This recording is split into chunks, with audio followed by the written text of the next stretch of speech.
Queridos alunos logísticos, alô você, querido aluno, muito bom estar com você aqui nesta noite, né? Nós estamos dando continuidade aos nossos estudos sobre o tema tendências de gestão na cadeia de suprimentos. No nosso encontro anterior, nós falamos de logística global, então trabalhamos esse assunto, trouxemos as tendências na gestão da cadeia de suprimentos no que diz respeito à logística global. E, neste encontro, nós vamos falar de trade zones, nós vamos falar de blocos econômicos. Sim, queridos alunos, vamos trabalhar hoje trade zones, vamos falar de blocos econômicos. Nós vamos falar, primeiro, conceituar, fundamentar, apresentar os principais blocos econômicos e, por fim, trazer aqui um balanço para a gestão da cadeia de suprimentos, vantagens e desvantagens do Trade Zone. Ok? Então, vamos juntos trabalhar Trade Zones. Vou compartilhar até aqui um material guia que preparei. Vamos, então, queridos, caminhar e trabalhar um pouquinho os blocos econômicos e toda essa ideia importante. E olha só, tem atualização importante também de blocos econômicos que nós estamos aguardando aí, porque mudou o presidente americano, né?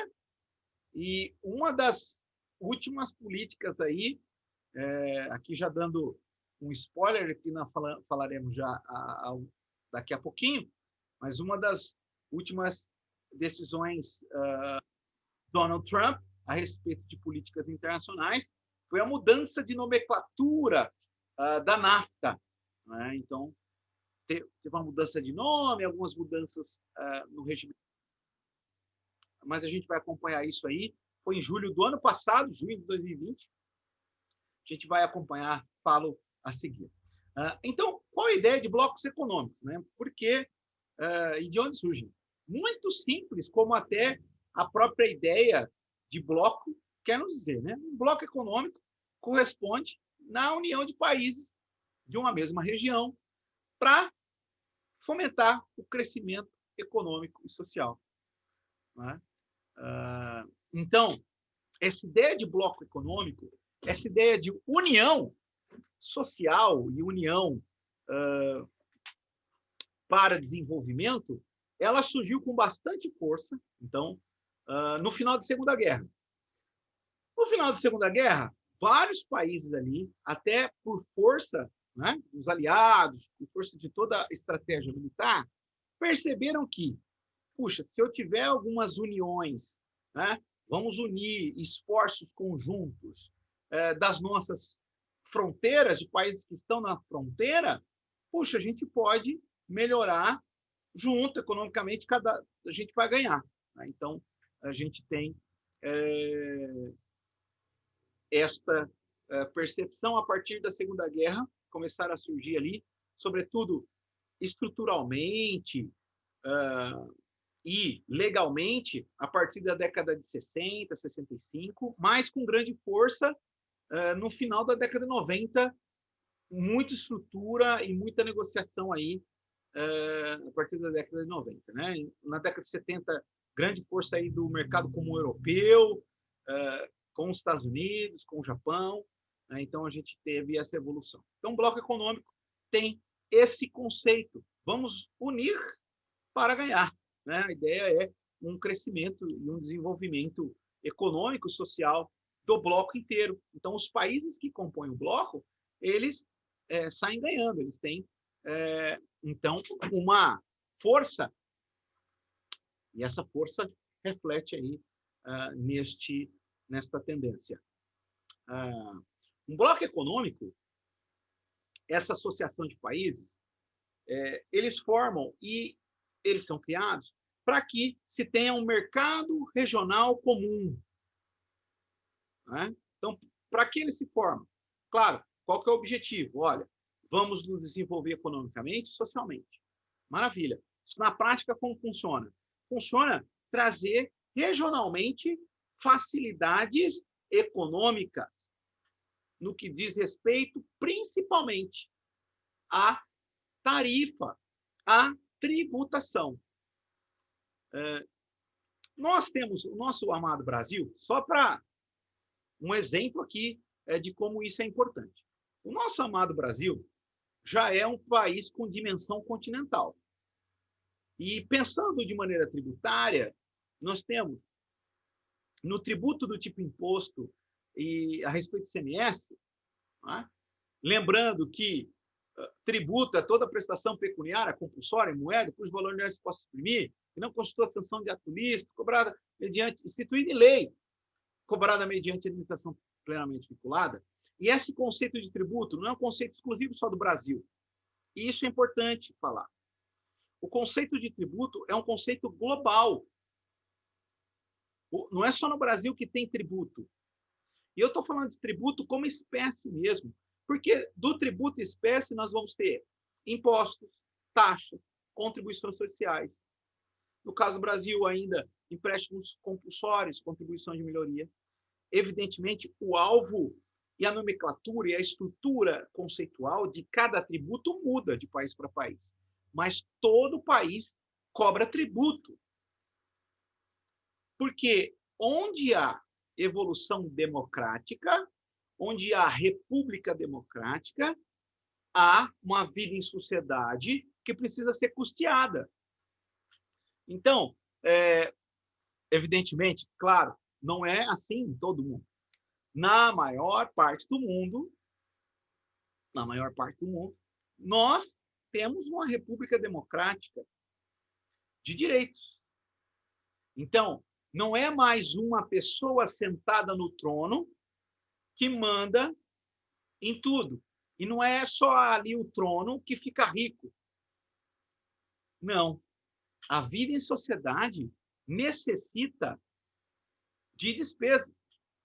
Interessante nós falarmos disso nesse ponto.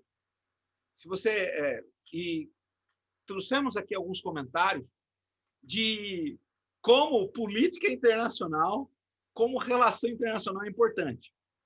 Então, longe aqui tratar de questão política não é o nosso objetivo, mas como relações internacionais são importantes.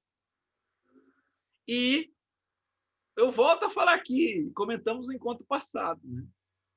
De como se as pessoas, como vocês, tivessem esse profundo conhecimento, né, sobre gestão da cadeia de suprimentos, sobre logística global, de onde vêm os insumos para a fabricação de medicamentos. Né? E aí nós temos algumas pessoas descobrindo que para fazer, para compor lá a vacina da Oxford com a AstraZeneca, o insumo vem da China, né? Porque é interessante notar isso, né? As pessoas, eu vi já muitas pessoas comentando que se a gente toma AstraZeneca Oxford, né, significa que a gente segue ali que todos os insumos da cadeia de suprimento são ingleses, né? E não é assim. Então, olha só, e já colocando esse nosso background, gestão da cadeia de suprimentos. Qual é a tendência? Essa negociação em blocos econômicos. E eu volto a dizer, a vida de sociedade, ela não é barata. E esse era o ponto que nós estávamos tratando.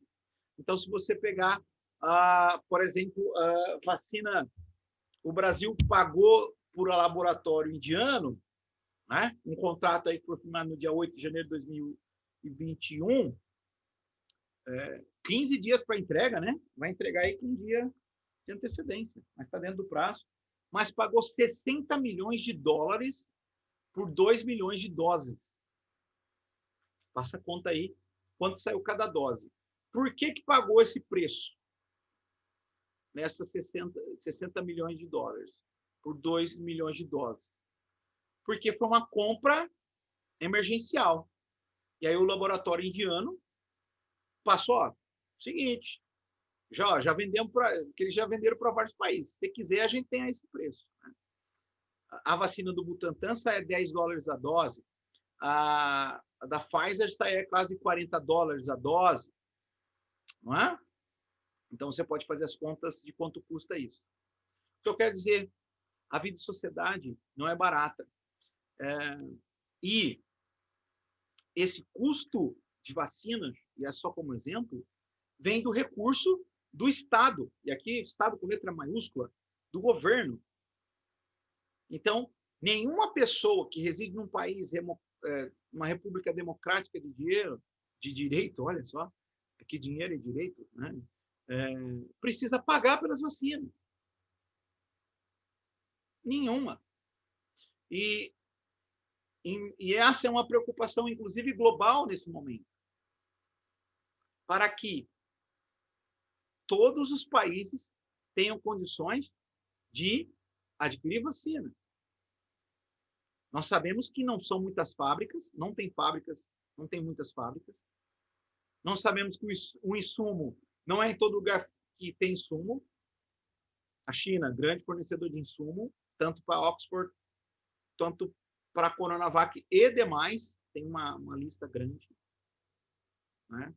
Então, na Bélgica lá, é um país pequeno, ela tem, falo da Johnson & Johnson, então ela tem fábricas espalhadas.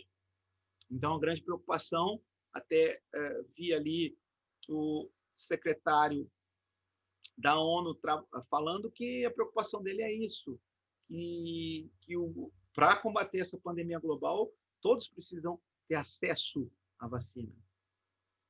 Ela não pode ser de minorias que tenham condições de pagar, senão não haverá o combate. Não adianta combater só em um bloco. Dito isso, é importante dizer de onde vêm os recursos. Se o governo federal não vende nada, né?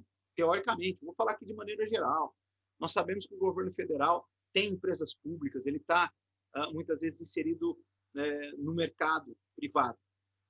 Mas, de maneira geral, de onde vem a arrecadação? Vem dos tributos. E todo país democrático arrecada de tributo. Nossa discussão não é tributária no momento. Não perca o nosso próximo encontro, que nós vamos falar de como funciona o comércio exterior, e a gente pode trazer aqui um painel da carga tributária global, mas é um dos grandes fatores, então, para a criação dos blocos econômicos. Por quê? Nós sabemos que cada mercadoria tem o seu tributo. E de onde ela vem para onde ela vai pagar tributo. Ou na entrada ou na saída, está pagando tributo. E se nós tivermos blocos econômicos, há uma facilidade e uma possibilidade desses países que compõem um bloco fixarem leis e tarifas para impostos, inclusive com isenção. Com isenção de tributos, tax, né? Tarifas de importação e exportação.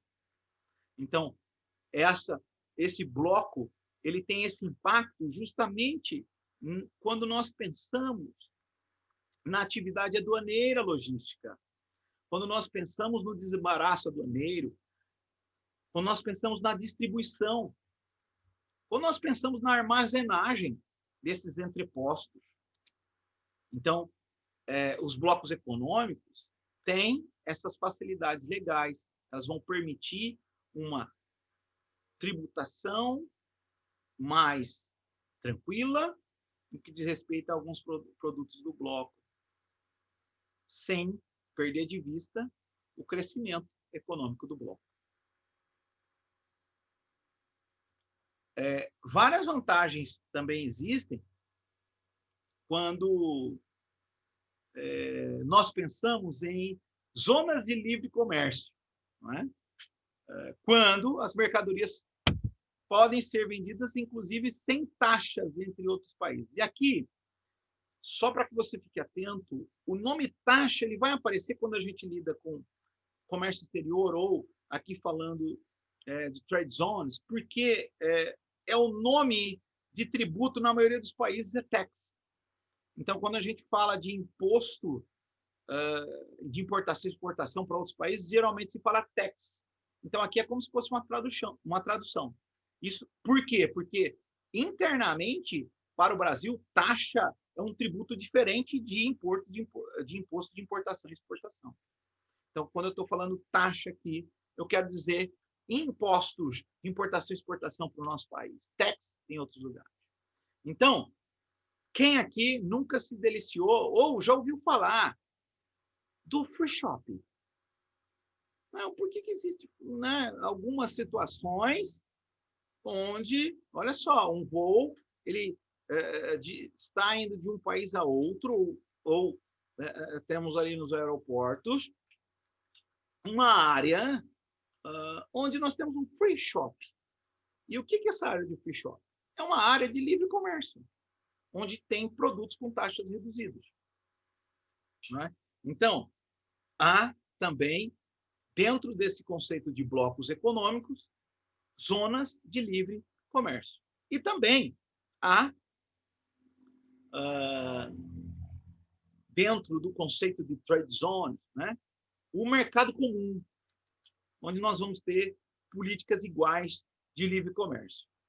Então, qual é a ideia? Mesmo sendo blocos econômicos diferentes, nós vamos ter livre comércio. Então, o mercado comum ele tem essa figura. Então, a gente tem o mercado comum europeu, que aí associa países da antiga NAFTA, né, do USMA, né, agora, né, MCA, USMCA, com a União Europeia. Nós temos o Japão, tem acordos de livre comércio com a USMA, tem acordos de livre comércio com a União Europeia. Nós acompanhamos o Brexit, né, que foi a saída do Reino Unido da União Europeia e de como necessitou um arranjo ali para criar situações de livre comércio e etc.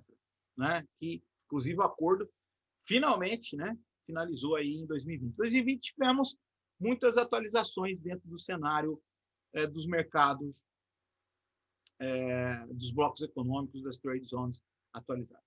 Vamos citar aqui os principais blocos econômicos. Vamos citar os principais blocos econômicos.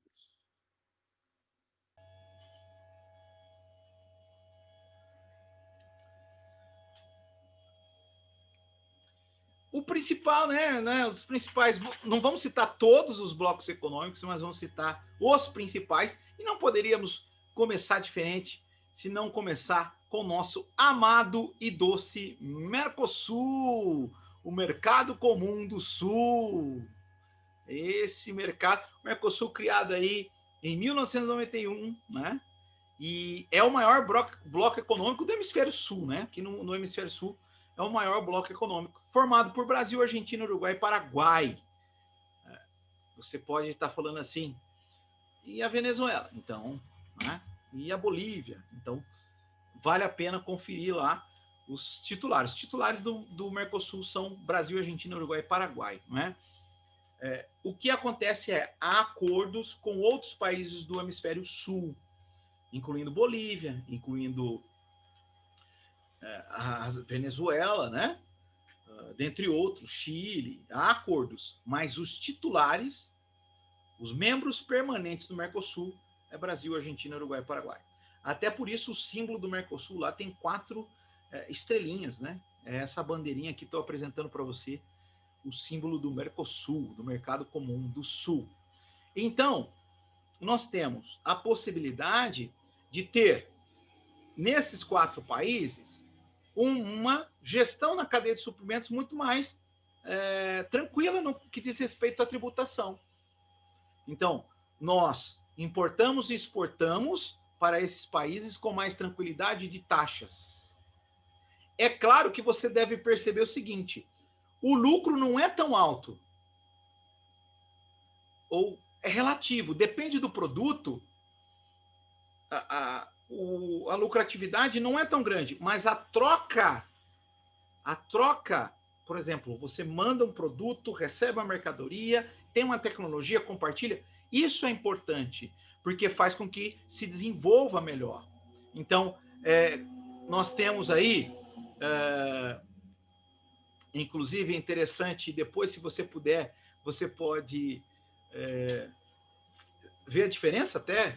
Eu faço aqui a sugestão para você, mas há uma diferença entre trade zones, blocos econômicos, e blocos políticos. Então, nós temos os BRICS e nós temos o Mercosul. São duas coisas diferentes. O Mercosul, livre comércio, taxas, né, bem reduzidas, tem muita isenção fiscal de várias mercadorias, não é? E nós temos os BRICS, né, um bloco político importante ali, Brasil, Rússia, Índia, né, China, que são os países em desenvolvimento. Né, eles criaram um bloco, né, dos maiores países de desenvolvimento e fizeram essa união. Mas o nosso objetivo é trabalhar a trade zone. E como você fica fácil quando você vai lidar com distribuição dentro do Mercosul, né? Trabalhar com distribuição, arranjo logístico no Mercosul é muito mais tranquilo, porque nós já temos leis estabelecidas, regras estabelecidas de livre comércio aqui dentro, né? Falo aqui dentro, porque estamos inseridos aqui dentro desse contexto. Próximo bloco econômico aqui é o mais poderoso, né? No que diz respeito a poder, o produto interno bruto, que é a medida que se faz dos blocos econômicos, né? Hoje, excluindo, então, a nossa doce e querida Grã-Bretanha, né? Lá o Reino Unido da Vossa Majestade, Sua Alteza Real, Rainha Elizabeth II, né?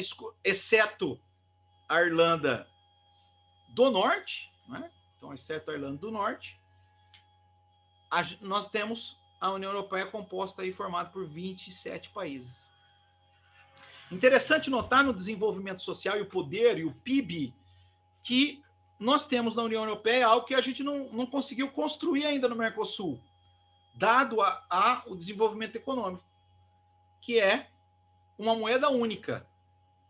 Então, talvez algo que faça da União Europeia, né, e da força que a União Europeia tem dentro do globo, é inclusive questão financeira monetária, ou a política monetária que tem a União Europeia, uma moeda única para todo o bloco.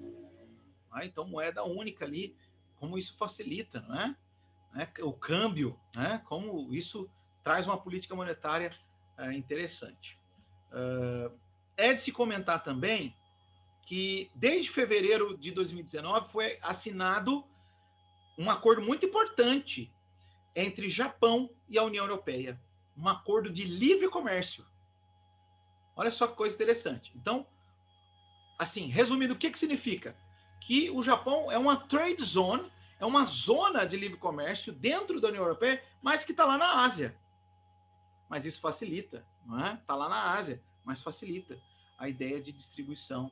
Olha só a gestão da cadeia de suprimentos aí sendo facilitada. Então, desde 2019, nós temos uma importante área de livre comércio, Japão, União Europeia. Seguindo aí no segundo colocado, talvez, ali no que diz respeito à força do PIB, nós temos o que eu falei para você, a USMCA, né? Ainda não tem bandeirinha, até porque a NAFTA assumia algumas cores, mas não tinha um logotipo muito próprio.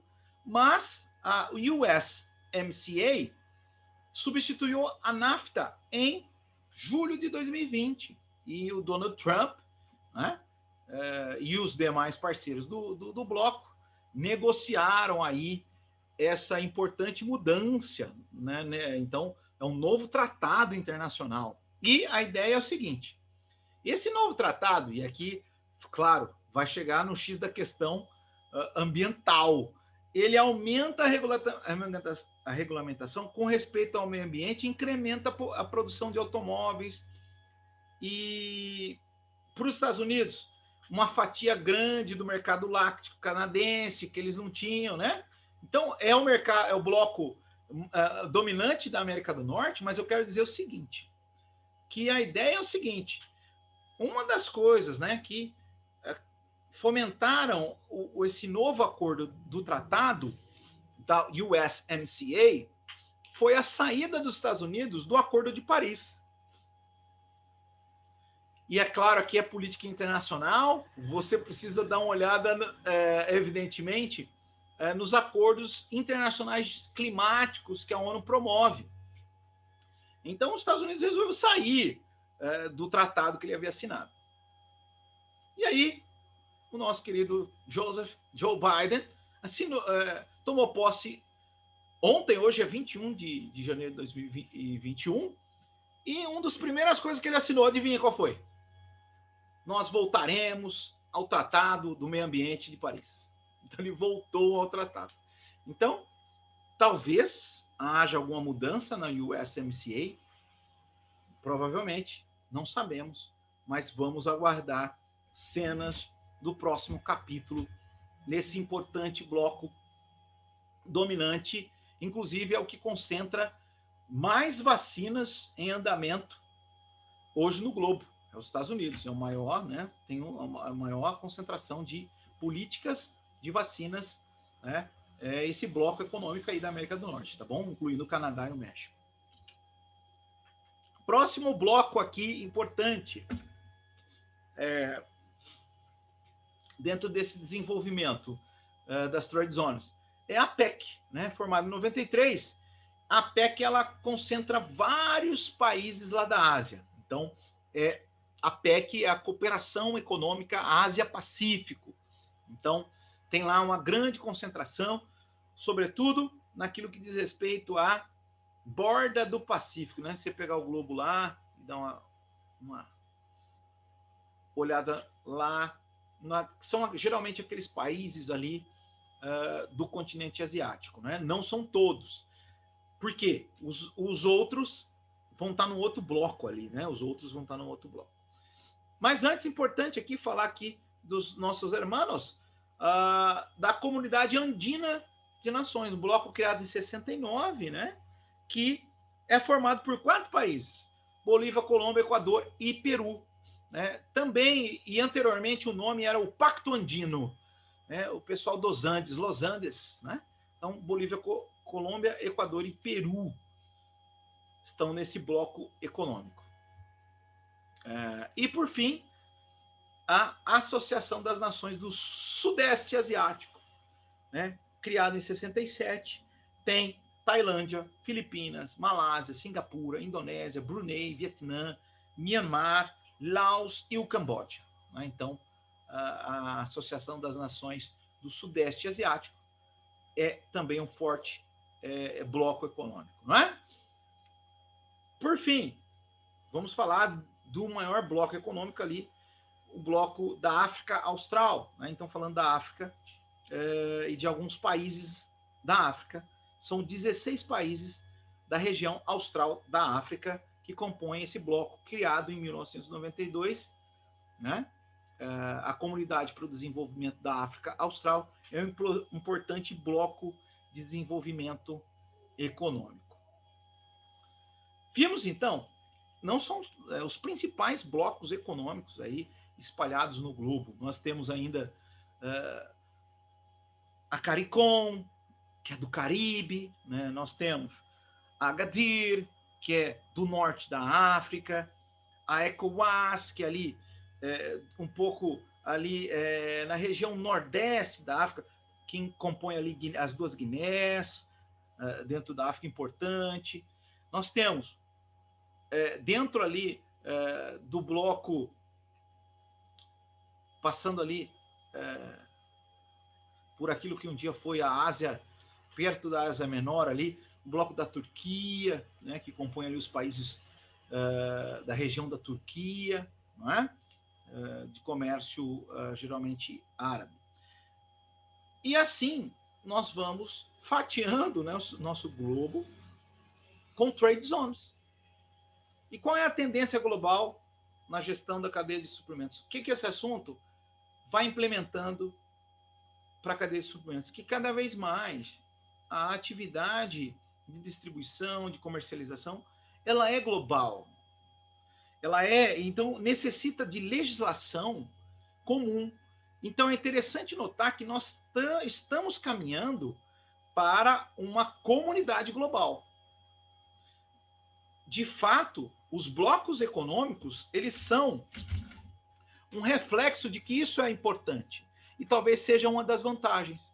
Se eu tenho um bloco econômico, eu consigo desenvolver melhor internamente. Se eu tenho um bloco econômico, eu trago mais recursos internos. Se eu estou dentro de um bloco econômico, eu consigo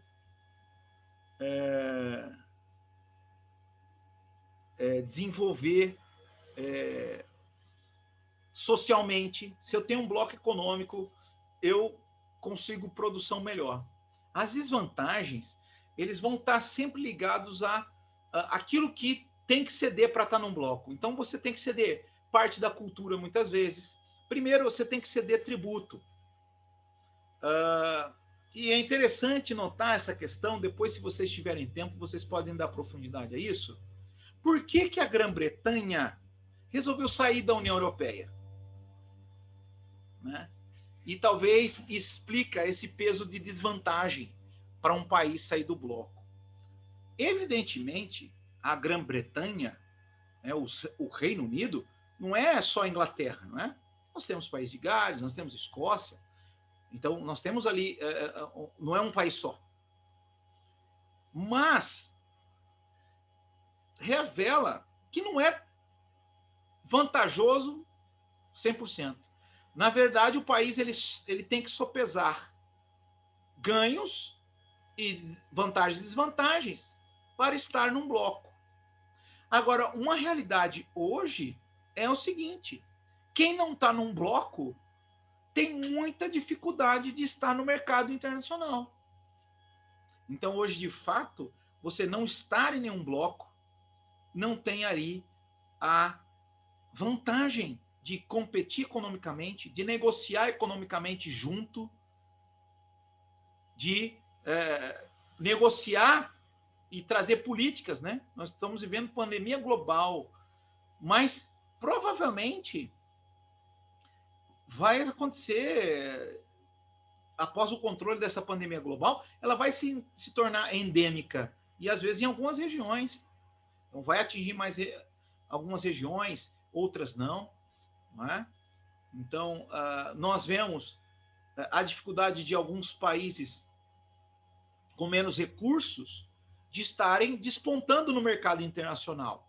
Então, o acesso à educação é mais difícil, a segurança é mais difícil, a alimentação de qualidade é mais difícil, a tecnologia é mais difícil. Se você não tem tecnologia, educação, você não se desenvolve como país. E trocar, evidentemente, experiências e trocar ali no que diz respeito de legislação tributária para que as coisas cheguem com mais facilidade no bloco, facilita o desenvolvimento. Claro, há suas desvantagens econômicas também, há desvantagens. Você vai ter que ceder em certo nível em tributos, vai ceder culturalmente. Então, pensando nisso, é de se sopesar vantagens e desvantagens de uma trade zone. Vantagens e vantagens de estar num bloco. Agora, de fato, queridos alunos, não estar num bloco, hoje, é um prejuízo muito grande. Por quê? Por conta do desenvolvimento legal de cada bloco. Tanto que, quanto tempo demorou o Brexit, a saída da Grã-Bretanha do maior bloco aí, já respondendo algumas perguntas que chegaram aí. Qual o maior bloco econômico? É a União Europeia. É o maior bloco, é a maior trade zone que nós temos hoje no globo. E aí fica para nós aí, meditação, depois você pode mandar aqui a resposta, pode escrever. E a China? Que bloco que está a China? Interrogação. Que bloco que está a Rússia? Interrogação. Fica para vocês depois escreverem aí nessa desenvolvimento do nosso Trade Zone, nossos blocos econômicos, assuntos de hoje.